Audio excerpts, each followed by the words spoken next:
एक शक्तिशाली राजा के दरबार में ब्राह्मणों के सम्मान में भव्य भोज का आयोजन किया गया था। भोजन के लिए बड़ी संख्या में ब्राह्मणों को आमंत्रित किया गया था और इस अवसर के लिए महल के खुले आंगन में 56 तरह के स्वादिष्ट व्यंजन तैयार किए गए थे। हालांकि तैयारियों के बीच एक दुर्भाग्यपूर्ण घटना घट गई। एक चील अपने पंजों में एक जीवित सांप को पकड़े हुए खुले रसोई के ऊपर से उड़ रही थी। सांप ने चील के पंजों से छुटकारा पाने के लिए फुफकार भरी और साथ ही जहर उगला। सांप के फुफकारने से उसके मुख से निकली जहर की कुछ बूंदें पाकशाला में पक रही रसोई के व्यंजनों में गिर गई। रसोई में किसी को भी जहर या भोजन के दूषित होने का पता नहीं चला। भोजन के लिए ब्राह्मण महल के भोजन कक्ष में पहुंचे और उन्हें भोजन परोसा गया। जहर युक्त भोजन ग्रहण करने के बाद सभी ब्राह्मण मृत्यु को प्राप्त हो गए। जब राजा को इस त्रासदी का पता चला तो वो ब्राह्मण हत्या के पाप से चिंतित हो गए। अब सबसे बड़ी दुविधा मृत्यु के देवता यमराज के सामने थी कि इस पाप के लिए कौन जिम्मेदार है और किसे ब्राह्मण हत्या का दंड भुगतना चाहिए। यमराज के मन में सबसे पहला नाम राजा का आया, क्योंकि उसने ही भोज के लिए ब्राह्मणों को आमंत्रित किया था। दूसरा नाम रसोइये का आया, जिसने ब्राह्मणों के लिए पवित्र भोजन तैयार किया था। इसके बाद राजा ने उस चील के बारे में सोचा जो सांप को ले जा रही थी, और अंत में यमराज ने सांप के पाप पर विचार किया। लंबे समय तक यमराज इस बात को लेकर सोचते रहे कि ब्राह्मण हत्या का दंड किसे दिया जाए। घटना के कुछ समय बाद ब्राह्मणों का एक समूह राजा से मिलने के लिए उनके महल जा रहा था। ब्राह्मणों ने एक महिला से महल का रास्ता पूछ लिया। महिला ने उन्हें रास्ता बताते हुए आगाह किया, सावधान रहें, वह राजा ब्राह्मणों को खाने में जहर देकर मार देता है। जैसे ही महिला ने ये शब्द कहे, यमराज ने अपना फैसला सुना दिया। मृत ब्राह्मणों के पाप का फल इस महिला के खाते में जाएगा और यह दंड को भोगेगी। अब प्रभु ऐसा क्यों? जब कोई व्यक्ति पाप करता है तो उसको पाप कर्म करने में बड़ा आनंद आता है। ब्राह्मणों की मौत से न तो राजा को, न रसोइये को, न चील को और न ही सांप को आनंद आया। ये सभी इस अपराध से अनजान भी थे। महापाप की इस दुर्घटना का इस महिला ने जोर शोर से बखान कर जरूर मजा लिया, इसलिए ब्रह्महत्या का यह पाप इसके खाते में जाएगा। इस कहानी से हमें यह सीख मिलती है कि हम अक्सर सोचते हैं कि हमने कोई बड़ा पाप नहीं किया है, फिर भी हमें परिणाम भुगतने पड़ते हैं। ये परिणाम अक्सर हमारे पीछे चुगली करने और गपशप करने के संचित पापों का ही नतीजा होते हैं। एक बार स्वर्गलोक के मनोरम उद्यानों में सजी इंद्र की भव्य सभा में एक नृत्य और संगीत का उत्सव चल रहा था। एक प्रतिभाशाली गंधर्व अपने सुरीले स्वर में गीत प्रस्तुत कर रहा था, जिस पर एक अप्सरा अपने मनमोहक नृत्य से सबका मन बहला रही थी। उत्सव के इस दृश्य को आकाश में चमकते तारों ने और भी खूबसूरत बना दिया था। इसी बीच एक ऋषि जो 100 वर्षों तक गहन तपस्या में लीन रहे, इस उत्सव में पधारे। उनका कद बहुत छोटा था और लंबे समय तक तपस्या करने के कारण उनके बाल और चेहरा बहुत रूखे और काले पड़ गए थे। उनके चेहरे पर समय की कठोरता स्पष्ट थी, जो उनकी लंबी तपस्या की गवाही दे रही थी। उनके कपड़े साधारण थे, पर उनकी आंखों में अद्भुत तेज था। उनके इस रूप को देखकर गंधर्व को हंसी आ गई, जिसे देख अप्सरा भी मुस्कुरा बैठी। इस पर ऋषि को गहरा आघात पहुंचा और उन्होंने दोनों को श्राप दे डाला। तुम दोनों पत्थर बन जाओ और 1000 वर्षों तक पृथ्वी पर रहो। जैसे ही ऋषि के शब्द गूंजे, एक अदृश्य शक्ति ने गंधर्व और अप्सरा को अपनी झकड़न में ले लिया। गंधर्व का हृदय, जो कभी संगीत से भरा रहता था, एक अचानक शांति में डूब गया। उसकी आंखों में भय और अविश्वास का मिश्रण था, जैसे वह अपने भाग्य को समझने की कोशिश कर रहा हो। क्या मेरी संगीत की धारा अब शांत हो जाएगी? अप्सरा के कदम भी ठिठक गए। उसकी आंखों में पछतावा था। मेरा नृत्य, मेरी अभिव्यक्ति, क्या यह सब अब एक पत्थर में कैद हो जाएगी? हे मुनिवर, मुझ पर दया करे। मैं तो बस इनके सुर में अपने कदम मिला रही थी। ये हंसी भी तो उसी खुशी का हिस्सा थी। आपको ठेस पहुंचाने का तो ख्याल भी नहीं था। मुनिवर, मैंने बिना सोचे समझे हंस दिया। मेरा इरादा आपका अपमान करने का नहीं था। कृपया मेरी अज्ञानता को माफ कर दें। मैं यहाँ वर्षों की तपस्या के बाद आया हूँ और तुम दोनों की हंसी मुझे अपने प्रयासों पर प्रश्न चिन्ह लगती प्रतीत हुई। मैं तुम्हारी भूल समझ सकता हूँ, पर मेरा श्राप अटल है। हालांकि मैं तुम्हें यह वरदान देता हूं कि पत्थर होने पर भी तुम में बोलने की शक्ति रहेगी, और पृथ्वी पर तुम दोनों को एक अवसर मिलेगा जब तुम अपने कर्म के कारण चिरकाल तक पूजे जा सकोगे। वर्षों बीत गए और वे दोनों जंगल में पत्थर बनकर पड़े रहे। एक दिन एक मूर्तिकार ने उस जंगल से होकर गुजरते हुए गंधर्व के पत्थर को देखा और उससे भगवान की मूर्ति बनाने का निश्चय किया। जैसे ही मूर्तिकार ने पत्थर पर छेनी चलाई, पत्थर से आवाज आई। हाँ, मुझे दर्द हो रहा है। आवाज सुनकर मूर्तिकार ने इधर उधर देखा। आसपास कोई नहीं था। उसने दोबारा छेनी चलाई, पत्थर से फिर आवाज आई। मुझे बहुत दर्द हो रहा है। मूर्तिकार घबरा गया और आगे बढ़ गया। थोड़ा आगे जाने के बाद उसे अप्सरा से बना पत्थर दिखाई दिया। उसने फिर से उस पत्थर से मूर्ति बनाने का सोचा और अपना सामान निकालकर उस पत्थर पर वार करने लगा। वह अप्सरा से बना पत्थर था। उस पत्थर को भी दर्द हो रहा था, लेकिन वह चुप रही और दर्द को सहती रही। कुछ दिनों के प्रयास के बाद उस मूर्तिकार ने उस पत्थर से एक बहुत ही सुंदर देवी की मूर्ति बना दी। मूर्ति बनाकर मूर्तिकार वहां से चला गया। वह गांव में पहुंचा तो उसे पता चला कि उस गांव में एक नया मंदिर बना है जहां पर देवी की मूर्ति की जरूरत है। मूर्तिकार ने गांव वालों से कहा, मैंने अभी अभी जंगल में देवी की सुंदर मूर्ति बनाई है। तुम कुछ लोग मिलकर जंगल में जाओ और उस मूर्ति को लाकर इस मंदिर में स्थापित कर दो। गांव वाले जंगल गए और मूर्ति को लाकर मंदिर में स्थापित किया। मूर्ति रखने के बाद एक व्यक्ति ने कहा, मूर्ति तो आ गई है, लेकिन अब हमें नारियल तोड़ने के लिए एक बड़े पत्थर की जरूरत है। जिस जगह से तुम मूर्ति लाए हो उस रास्ते पर थोड़ा आगे जाओ तो तुम्हें वहां एक बड़ा पत्थर भी मिल जाएगा। तब गंधर्व का पत्थर भी मंदिर में नारियल फोड़ने के लिए रख दिया गया। एक रात दोनों पत्थरों में बातचीत हुई। गंधर्व के पत्थर ने अप्सरा की मूर्ति से कहा, तू कितनी खुश है। तुझ पर लोग पूजा अर्चना करते हैं जबकि मुझ पर नारियल फोड़ा जाता है। अगर तू उस दिन मूर्तिकार के वार को सहन कर लेता तो आज मेरी जगह तू होता। तेरी असहिष्णुता के कारण ही आज तुझ पर नारियल फोड़े जाते हैं और मेरी पूजा होती है। इस कहानी का नैतिक संदेश यह है कि हर इंसान के कर्म उसके भविष्य को आकार देते हैं। अगर हम किसी के प्रति दया और समझदारी दिखाते हैं तो हमें भी अच्छाई का फल मिलता है, लेकिन अगर हम गलतियां करते हैं और उनसे सीखते नहीं हैं तो हमें उसके परिणाम भुगतने पड़ सकते हैं।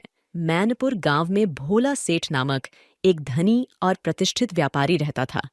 वह अपने व्यापार के लिए अपने गधे का उपयोग करता था। दुर्भाग्य से उसका गधा बीमार हो गया और उसके सभी प्रयासों के बावजूद ठीक नहीं हुआ और अंततः उसकी मृत्यु हो गई। भोला सेठ ने एक नया गधा खरीदा जो देखने में तो मजबूत था परंतु बहुत आलसी था। वह थोड़ी दूर चलकर ही बैठ जाता, जिससे भोला सेठ बहुत क्रोधित हो जाता। मुझे क्या सूझी जो इस गधे को खरीद लिया। देखने में तो तंदुरुस्त है लेकिन काम के लायक नहीं है। अब क्या करूं? भोला सेठ को गधा बिल्कुल भी पसंद नहीं आया और वह अक्सर उस पर गुस्सा होता। गधा भी दुखी हो गया और भोला सेठ अब उसे पीटने भी लगा। गधे पर सामान लादने पर वह धीरे धीरे चलता, जिससे सेठ का गुस्सा और बढ़ जाता। इस गधे ने तो मेरी नाक में दम कर रखा है। काश इसे कोई खरीद ले। गधा सोचता रहता, क्या पाप किया था मैंने जो मुझे इस सेठ के पास आना पड़ा। मेरा दुख कौन समझेगा। गधे की आंखों में आंसू आ जाते, परंतु भोला सेठ को उस पर कोई दया नहीं आती। उसे ना तो अच्छे से खाना मिलता, ना ही सही देखभाल। गधा बहुत कमजोर हो गया था, फिर भी सेठ उससे बहुत काम कराता था। हे भगवान, किस पाप की सजा है यह। इससे तो अच्छा है कि मुझे मौत दे दो। एक दिन गांव में एक पहुंचे हुए संत आए जो भूत, वर्तमान और भविष्य सब जान सकते थे। लोग उनके प्रवचन सुनने दूर दूर से आते थे। एक दिन वे सेठ भोला के घर के सामने से गुजर रहे थे और उन्होंने देखा कि सेठ गधे को बुरी तरह पीट रहा था। संत को गधे पर बहुत दया आई। वे गधे के पास आए और प्यार से उसके सिर पर हाथ फेरा, जिससे गधे की आंखों से आंसू बहने लगे। तुम बहुत दुखी दिख रहे हो। हे महात्मा, किस पाप की सजा है यह। इससे तो अच्छा है कि मुझे मौत आ जाए। संत ने गधे की बात समझी और उसकी पीठ पर हाथ फेरकर आंखें बंद की। उन्हें सब कुछ स्पष्ट हो गया। यह तुम्हारे कर्मों का फल है। पिछले जन्म में तुम एक निर्दयी जमींदार थे और यह सेठ तुम्हारा नौकर था। तुमने उससे बहुत बुरा व्यवहार किया था। एक दिन जब उसे तेज बुखार था, तुमने उसे इतनी जोर से मारा कि उसकी रीढ़ की हड्डी टूट गई। धीरे धीरे उसकी मृत्यु हो गई। मरते समय उसने भगवान से प्रार्थना की थी कि उसे अगले जन्म में तुमसे बदला लेने का मौका मिले। हे भगवान, यदि मैंने थोड़ा भी पुण्य किया है तो अगले जन्म में मुझे इस जमींदार से बदला लेने का अवसर देना। नौकर की प्रार्थना पूरी हुई और तुम्हें गधे के रूप में जन्म लेना पड़ा। अब यह सेठ तुम्हारा वही नौकर है जो इस जन्म में सेठ बन गया और तुमसे बदला ले रहा है। जब तक तुम्हारे पाप का घड़ा नहीं भर जाता, तुम्हारी मृत्यु नहीं होगी। संत के जाने के बाद गधे को अपने बुरे कर्मों पर पछतावा हुआ और उसकी आंखों से आंसू बहने लगे। उसे अब अपने सभी प्रश्नों का उत्तर मिल चुका था। इस कहानी से हमें यह सीख मिलती है कि कभी किसी के साथ बुरा व्यवहार मत करो, क्योंकि कर्मों का हिसाब किताब जरूर होता है। जो आज हम बोते हैं, कल वही काटते हैं। इसलिए हमेशा अच्छे कर्म करें और दूसरों के प्रति दयालु बने। ये है भक्त अजामिल की अद्भुत कथा, जो श्रीमद् भागवत पुराण से ली गई है। कन्नौज में अजामिल नाम का एक गुणी और विद्वान ब्राह्मण रहता था, जिसकी शील, सदाचार और धार्मिक प्रवृत्ति की पूरे गांव में प्रशंसा होती थी। वह संत महात्माओं और गुरुओं की सेवा में सदैव अग्रणी रहता था। एक दिन वन से लौटते समय अजामिल ने एक व्यक्ति और स्त्री को मदिरा पान और गलत गतिविधियों में लिप्त देखा। दरअसल वो एक वेश्या थी। यह देखकर अजामिल का मन विचलित हो गया। पूजा पाठ से उसका मन हटने लगा और वह उस स्त्री के बारे में सोचने लगा। अब हर पल वो उस वेश्या के ख्वाब में खोया रहता। उस वेश्या के लिए उसने अपनी कुलीन और विवाहिता पत्नी का त्याग कर दिया और उस वेश्या के साथ रहने लगा। वह उस स्त्री को खुश रखने के लिए अपने पिता की सारी संपत्ति बेचने लगा और चोरी, जुआ जैसे बुरे कर्म करने लगा। सुंदर सुंदर वस्त्र और आभूषण वगैरह सब ले आता ताकि वो वेश्या उससे प्रसन्न रहे। उसका जीवन पूरी तरह पापमय हो गया। एक बार कुछ संत उसके गांव में आए। उन्होंने गांव वालों से पूछा, क्या इस गांव में कोई ब्राह्मण है जिसके घर हम रात बिता सकें और भोजन कर सकें? हमारे गांव में एक ही ब्राह्मण है जिसका नाम अजामिल है। वह भगवान का इतना बड़ा भक्त है कि वह गांव के बाहर रहता है। संतों ने गांव वालों के कहे अनुसार अजामिल के घर का दरवाजा खटखटाया। जैसे ही अजामिल ने दरवाजा खोला, उसने संतों के दर्शन किए, जिससे उसे अपने पुराने सत्कर्म याद आ गए। अजामिल, रात बहुत हो गई है। यदि कोई परेशानी ना हो तो हमें भोजन और रहने का प्रबंध कर दीजिए। अजामिल ने खुशी खुशी भोजन का प्रबंध किया और संतों को भोजन कराया। अजामिल, हम प्रतिदिन सोने से पहले भगवान का नाम लेकर कीर्तन और भजन करते हैं। इस पर अजामिल भी कीर्तन में शामिल हो गया। पूरी रात भगवान का नाम लेकर कीर्तन चलता रहा और अजामिल की आंखों से आंसू बहते रहे। सुबह होते ही संतों ने विदा लेने की बात कही। हे महात्माओं, मुझे क्षमा करें। मैं भक्त नहीं बल्कि एक पापी हूं। मैं एक वेश्या के साथ रहता हूं और मेरे कुकर्मों की वजह से गांव से निकाला गया हूं। मैं आप सबकी सेवा करना चाहता था, इसीलिए भोजन करवाया। नहीं तो मुझसे ज्यादा पापी और कोई नहीं है। तुमने अगर हमें कल ये बात बताई होती तो हम यहाँ रुकते ही नहीं। अब तूने हमें आश्रय दिया है तो चिंता मत कर। तेरे घर में कितने बालक हैं? महाराज, मेरे 9 बच्चे हैं और एक गर्भ में है। अजामिल, तुम्हें पुत्र का प्राप्ति होगी। उसका नाम नारायण रखना। तुम्हारा कल्याण हो जाएगा। कुछ महीनों बाद अजामिल को पुत्र हुआ और उसने उसका नाम नारायण रखा। उसे अपने उस पुत्र से बहुत अधिक प्रेम था, जिसकी वजह से वो बात बात पर उसका नाम लेता रहता। इस तरह अजामिल की जिंदगी के 88 साल बीत गए, लेकिन अजामिल को इस बात का बिल्कुल भी बोध नहीं था। वो तो अपने पुत्र नारायण के प्रेम में लिप्त रहता। एक बार उसने देखा कि उसे लेने के लिए 3 यमदूत आए हैं। वे भयानक दिख रहे थे। उस समय अजामिल का बेटा नारायण थोड़ी दूरी पर खेल रहा था। जब उसने यमदूतों को देखा तो उसने अपने पुत्र नारायण को पुकारते हुए कहा, नारायण, नारायण, मेरी रक्षा करो। मेरी रक्षा करो नारायण, मेरी रक्षा करो। मुझे बचा लो नारायण, मुझे बचाओ। भगवान विष्णु के पार्षदों ने जब अजामिल की आवाज सुनी तो वे तुरंत उसके पास आ पहुंचे। उस वक्त यमदूत उसके शरीर से आत्मा को निकाल रहे थे। तब भगवान विष्णु के दूतों ने यमदूतों को बलपूर्वक रोक दिया। तब यमदूतों ने भगवान विष्णु के दूतों से कहा, धर्मराज की आज्ञा का निषेध करने वाले तुम लोग हो कौन? आखिर तुम किसके दूत हो? कहां से आए हो और इसे ले जाने से हमें क्यों रोक रहे हैं? इसकी मृत्यु का वक्त हो चुका है, हमें इसे ले जाने दो। ये भगवान नारायण का भक्त है, इसे छोड़ दो, इसे हम ले जाएंगे। इसने विवश होकर ही सही, लेकिन भगवान के मोक्षप्रद नारायण नाम का उच्चारण किया है। इसके समस्त पापों का प्रायश्चित हो चुका है। भगवान विष्णु के पार्षद और यमदूतों के बीच युद्ध हुआ, जिसमें यमदूत हार गए। अजामिल को अपने पापों का पछतावा होने लगा। उसने सब कुछ त्याग कर हरिद्वार जाने का निर्णय लिया। हरिद्वार में उसने अपना सारा जीवन भगवान को समर्पित कर दिया। एक दिन उसने देखा कि भगवान विष्णु के वही पार्षद उसके पास आए। उसने सिर झुकाकर उन्हें प्रणाम किया और गंगा के तट पर अपने प्राण त्याग दिए। इस कथा से हमें यह सीख मिलती है कि भगवान के नाम मात्र में इतनी शक्ति है कि इंसान अपने पाप कर्मों से मुक्ति पा सकता है। एक गांव में 2 किसान रहते थे। दोनों ही गरीब थे। उनके पास थोड़ी सी जमीन थी, जिस पर खेती करके वे अपना और अपने परिवार का गुजारा करते थे। समय बीतता गया और एक ही दिन दोनों की मृत्यु हो गई। उन्हें यमराज के दरबार में लाया गया। यमराज ने दोनों से पूछा, बताओ, तुम्हारे इस जीवन में क्या कमी थी?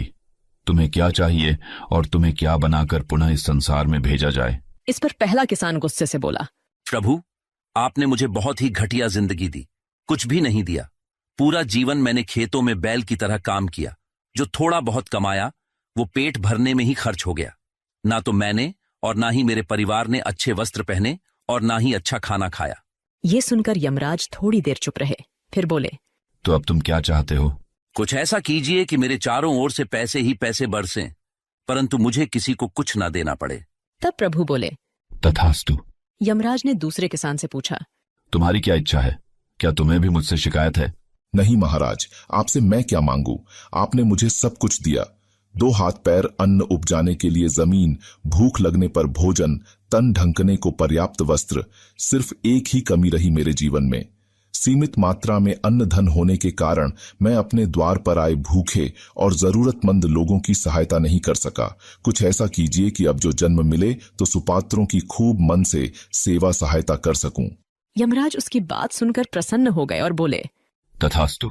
दोनों किसानों को पुनः उसी गांव में जन्म मिला। समय बीता, दोनों बड़े हुए। पहला किसान, जिसने अपने चारों ओर धन की बरसात और किसी को कुछ न देने की कामना की थी, वो उस गांव का सबसे बड़ा भिखारी बन गया। हर कोई उसकी झोली में धन डाला करता था, लेकिन उसे किसी को कुछ भी नहीं देना पड़ता था। दूसरा किसान उस गांव का सबसे धनी और धर्मात्मा व्यक्ति बना। कोई भी उसके पास से खाली हाथ नहीं जाता था। वो सबकी तन मन धन से सहायता करता था। कहानी का सार ये है कि लालच बुरी बला है। जो दूसरों से ईर्ष्या करता है वो मन की शांति नहीं प्राप्त करता। दयालुता और परोपकार से ही जीवन सार्थक होता है। जो दूसरों की मदद करता है उसे सच्चा सुख मिलता है। एक साधु देश भ्रमण पर निकले। रात होने पर वे आनंद नाम के एक व्यक्ति के घर पहुंचे। आनंद ने साधु की खूब सेवा की और अगले दिन उन्हें अनेक उपहार देकर विदा किया। जाते समय साधु ने आनंद के लिए आशीर्वाद दिया। ईश्वर आपको दिन प्रतिदिन उन्नति प्रदान करे। ये सुनकर आनंद हंस पड़े और बोले, बाबा, जो कुछ भी है वो भी टिकने वाला नहीं है। साधु आश्चर्यचकित हुए और वहां से चल पड़े। लगभग 2 साल बाद साधु फिर आनंद के घर गए। उन्होंने देखा कि आनंद का सारा वैभव समाप्त हो चुका है। पता चला कि अब आनंद बगल के गांव में एक जमींदार के यहाँ नौकरी करते हैं। साधु आनंद से मिलने गए। आनंद भले ही वे अब गरीब थे, फिर भी साधु का स्वागत किया। उन्होंने उन्हें झोपड़ी में फटी चटाई पर बिठाया और खाने में सूखी रोटी दी। अगले दिन जाते समय साधु की आंखों में आंसू थे। वे बोले, हे ईश्वर, ये आपने क्या कर दिया? साधु को दुखी देख और उनकी बात सुन आनंद फिर से हंस पड़े और बोले, साधु जी, आप क्यों दुखी हो रहे हैं? महापुरुषों ने कहा है कि मनुष्य को ईश्वर जिस भी परिस्थिति में रखे उसे उसका धन्यवाद करते हुए खुश रहना चाहिए। समय सदैव बदलता रहता है और ये भी टिकने वाला नहीं है। साधु सोचने लगे, मैं तो केवल भेषधारी साधु हूं। सच्ची ईश्वर भक्ति तो ये आनंद ही कर रहा है। 2 वर्ष बाद साधु फिर यात्रा पर निकले और आनंद से मिले। वे देखकर हैरान रह गए कि आनंद अब जमींदार बन चुके हैं। पता चला कि जिस जमींदार के यहाँ आनंद नौकरी करते थे उनके कोई संतान नहीं थी। आनंद की सेवा और अच्छे कार्यों को देखते हुए जमींदार ने मरते समय अपनी सारी संपत्ति आनंद को दे दी थी। अच्छा हुआ वो द्वार बीत गया। ईश्वर करे अब आप ऐसा ही बने रहें। ये सुनकर आनंद फिर हंस पड़े और बोले, बाबा, अभी भी आपकी नादानी बनी हुई है। तो क्या ये भी टिकने वाला नहीं है? हाँ, या तो ये सब चला जाएगा या फिर इसे अपना मानने वाला ही चला जाएगा। कुछ भी स्थायी नहीं है, और यदि कुछ शाश्वत है तो वो है परमात्मा, और उस परमात्मा का अंश आत्मा। साधु ने आनंद की बात ध्यान से सुनी और वहां से चल पड़े। कुछ वर्षों बाद साधु फिर लौटे तो उन्होंने देखा कि आनंद का महल तो है, लेकिन उसमें वो रौनक नहीं है। आनंद का देहांत हो चुका है। उनकी बेटियां विवाह के बाद अपने अपने घर चली गई हैं और बूढ़ी पत्नी कोने में अकेली बैठी है। साधु मन ही मन सोचने लगे, अरे मनुष्य, तू किस बात का अभिमान करता है? क्यों इतराता है? यहां कुछ भी टिकने वाला नहीं है। दुख या सुख कुछ भी सदा नहीं रहता। न मौज रहेगी और न ही मुसीबत। सच्चे इंसान वे हैं जो हर परिस्थिति में खुश रहते हैं। आनंद, अब मैं तुम्हारी तस्वीर के जरिए तुम्हारे दर्शन करना चाहता हूं और तुमसे दुआ मांगना चाहता हूं। जब साधु ने अंदर जाकर आनंद की तस्वीर देखी तो उस पर लिखा था, आखिर में ये भी नहीं रहेगा। राजा परीक्षित की मृत्यु का एक दिन शेष था, पर राजा का शोक और मृत्यु का भय कम नहीं हुआ। तो शुकदेव ने राजा को एक कथा सुनाई। हजारों वर्ष पहले एक राजा था जो जंगल में शिकार के लिए गया और मार्ग भटक गया। उसे एक छोटी झोपड़ी दिखाई दी जहां एक बीमार बहेलिया रहता था। बहेलिया ने अपनी झोपड़ी में मलमूत्र का एक स्थान बना रखा था और खाने के लिए जानवरों का मांस झोपड़ी की छत पर टांग रखा था। ये झोपड़ी बहुत छोटी और दुर्गंधयुक्त थी। राजा ने विवशतावश भेलिए से रात भर झोपड़ी में ठहरने की विनती की। मैंने पहले भी कई बार भटके हुए यात्रियों को आश्रय दिया है, परंतु दूसरे दिन वे यहां से जाना नहीं चाहते। मैं अब इस झमेले में नहीं पड़ना चाहता, इसलिए मैं आपको ठहरा नहीं सकता। राजा ने उसे वचन दिया कि वह ऐसा नहीं करेगा, परंतु सुबह होते होते राजा उस झोपड़ी की गंध में इतना लिप्त हो गया कि वह वहीं रहने की बात सोचने लगा। उसका बहेलिए से विवाद भी हुआ। शुकदेव ने परीक्षित से पूछा, क्या उस राजा के लिए यह झंझट उचित था? वह तो बड़ा मूर्ख था जो राजकाज भूल कर दिए हुए वचन को तोड़ते हुए अधिक समय तक झोपड़ी में रहना चाहता था। आखिर वह राजा कौन था? वह राजा और कोई नहीं बल्कि तुम स्वयं हो। इस मलमूत्र की कोठरी यानी इस देह में जितना समय तुम्हारी आत्मा को रहना जरूरी था, वह अवधि पूरी हो चुकी है। अब इसे दूसरे लोक को जाना है। क्या अब भी मरने का शोक करना उचित है? परीक्षित ने मृत्यु के भय को भुलाते हुए मानसिक रूप से निर्वाण की तैयारी कर ली और अंतिम दिन का कथा श्रवण पूरे मन से किया। एक जिज्ञासु व्यक्ति ने एक संत से पूछा, महाराज, कुछ लोग रंग रूप और बनावट में एक जैसे होते हुए भी अत्यधिक उन्नति क्यों करते हैं, जबकि अन्य पतन के गर्त में क्यों गिर जाते हैं? संत ने उत्तर दिया, कल सुबह तालाब के किनारे मुझसे मिलो, वहीं तुम्हारे प्रश्न का उत्तर दूंगा। अगले दिन प्रातःकाल वह जिज्ञासु व्यक्ति तालाब के किनारे पहुंच गया। वहां उसने देखा कि संत अपने हाथों में 2 कमंडल थामे खड़े हैं। नजदीक जाकर देखने पर उसने पाया कि एक कमंडल बिल्कुल सही स्थिति में था, जबकि दूसरे कमंडल के तल में एक छेद था। संत ने दोनों कमंडलों को तालाब के पानी में फेंक दिया। जो कमंडल सही था वह पानी में तैरता रहा, परंतु छेद वाला कमंडल कुछ समय तैरने के बाद जैसे जैसे उसके छेद से पानी भरता गया, वह धीरे धीरे डूबने लगा और अंततः पूरी तरह से डूब गया। तब संत ने उस जिज्ञासु से कहा, देखो, ये दोनों कमंडल रूप, रंग और आकृति में तो एक समान थे, लेकिन एक में छेद था जिसके कारण वह अंत में डूब गया। उसी प्रकार मनुष्य का चरित्र ही इस संसार रूपी सागर में उसे तैराता है। जिस मनुष्य के चरित्र में दोष रूपी छेद होता है वह जीवन के पतन में गिर जाता है, जबकि जो सच्चरित्र होता है वह इस संसार में सफलता प्राप्त करता है। एक समय की बात है, आलमनगर नाम के इलाके में बहुत भयंकर अकाल पड़ा था। कई सालों से बारिश नहीं हो रही थी, जिसकी वजह से पूरे इलाके में सूखा पड़ गया था। भोजन पानी के लिए तड़पते हुए पशु पक्षी की मौत हो रही थी। ऐसे में एक मंदिर में यज्ञ का आयोजन किया गया। विफलता बताती है कि हम में ही कोई कमी है, ताकि ईश्वर से बारिश होने की कामना की जा सके। यज्ञ की तैयारी जोरों शोरों से की गई। दूर दूर के पंडित, ज्ञानी ब्राह्मण से लेकर आम लोग भी यज्ञ में शरीक होने के लिए पहुंचे। इसी बीच एक लड़का अपने हाथ में छाता लेकर अपनी धुन में गाना गाता हुआ वहां पहुंचा, जिसे देखकर हर कोई हैरान रह गया।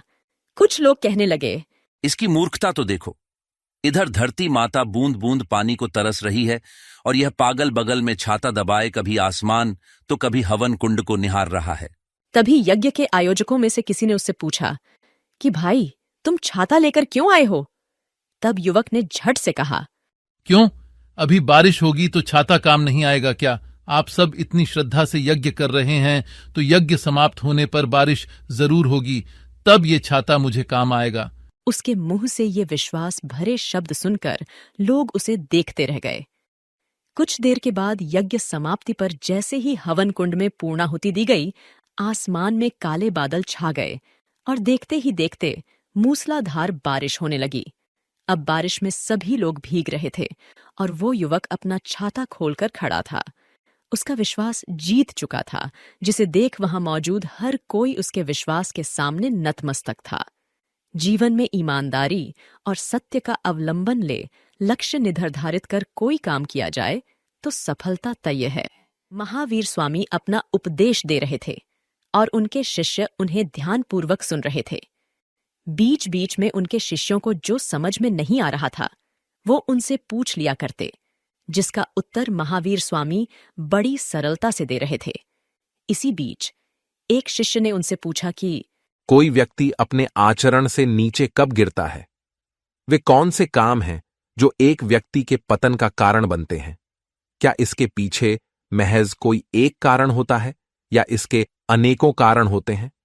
कृपया इसका विस्तार से वर्णन करें। महावीर स्वामी ने खुद इसका उत्तर देने से पहले अपने शिष्यों से इस प्रश्न का उत्तर देने का आग्रह किया, जिस पर एक शिष्य ने कहा कि अहंकार ही पतन का मुख्य कारण है। तो दूसरे ने कहा, काम वासना सब कुछ बर्बाद कर देती है।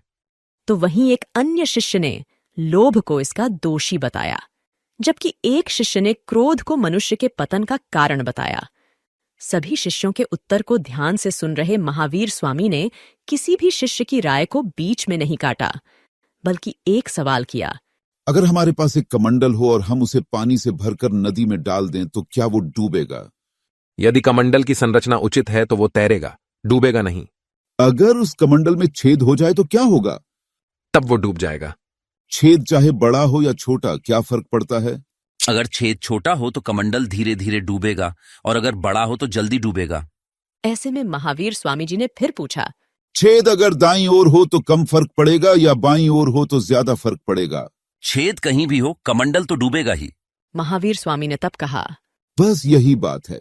हमारा शरीर भी इस कमंडल की तरह है और हमारी बुराइयां छेद के समान होती हैं। भले ही कोई अवगुण छोटा ही क्यों न हो, फिर भी वो हमारे जीवन को नुकसान पहुंचा सकता है। इसलिए काम, क्रोध, लोभ, मोह, अहंकार, नशा, ईर्ष्या जैसी बुराइयों से बचना चाहिए। यदि हमारे स्वभाव में कोई बुराई आ जाती है तो हमारा पतन हो सकता है। याद रखें, एक छोटा सा गलत काम हमारे पूरे जीवन की साधना पर दाग लगा सकता है।